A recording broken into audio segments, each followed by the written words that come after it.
एक बार की बात है, एक छोटे से गांव में राज और उसकी छोटी बहन नंदिनी रहते थे। दोनों बहुत जिज्ञासु और साहसी थे। एक दिन गांव के बड़े बूढ़ों ने उन्हें एक रहस्यमय जंगल की कहानी सुनाई, जहां एक खजाना छुपा हुआ था।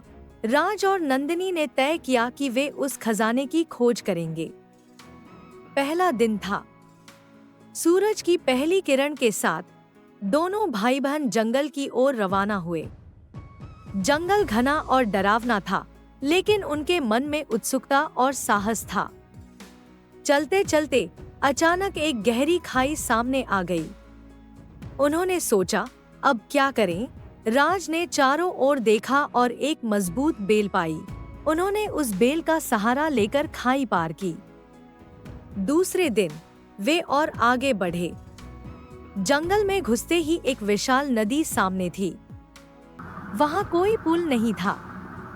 यह कैसे पार करें? नंदिनी ने पूछा। राज ने ध्यान दिया कि कुछ दूर एक पेड़ की डालियां नदी के ऊपर झुकी हुई थी।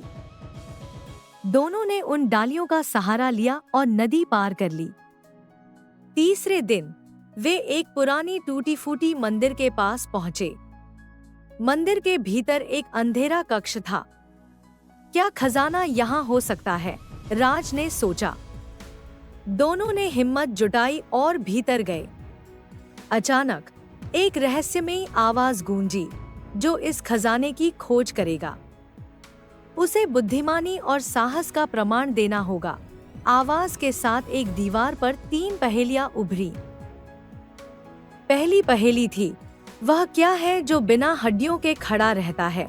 नंदिनी ने फौरन जवाब दिया, पेड़। दीवार का एक हिस्सा खुल गया।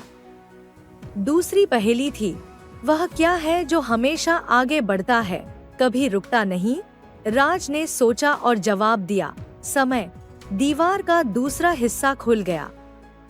तीसरी और अंतिम पहेली थी, वह क्या है जो जितना लिया जाए उतना ही बड़ा होता जाता है? दोनों ने मिलकर सोचा और जवाब दिया, गड्ढा। दीवार पूरी तरह खुल गई और उनके सामने एक बड़ा खजाना था। अचानक पीछे से एक आवाज आई, तुमने इसे प्राप्त करने के लिए साहस और बुद्धिमानी दिखाई है। यह खजाना तुम्हारा है। उन्होंने मुड़कर देखा तो वहां एक वृद्ध संत खड़े थे। राज और नंदिनी ने गांव लौटकर सबको इस अद्भुत खजाने के बारे में बताया। इस खजाने का उपयोग गांव की भलाई के लिए किया गया। इस प्रकार उन्होंने न केवल खजाना पाया, बल्कि एक महत्वपूर्ण सीख भी हासिल की, साहस, बुद्धिमानी और साथ का महत्व।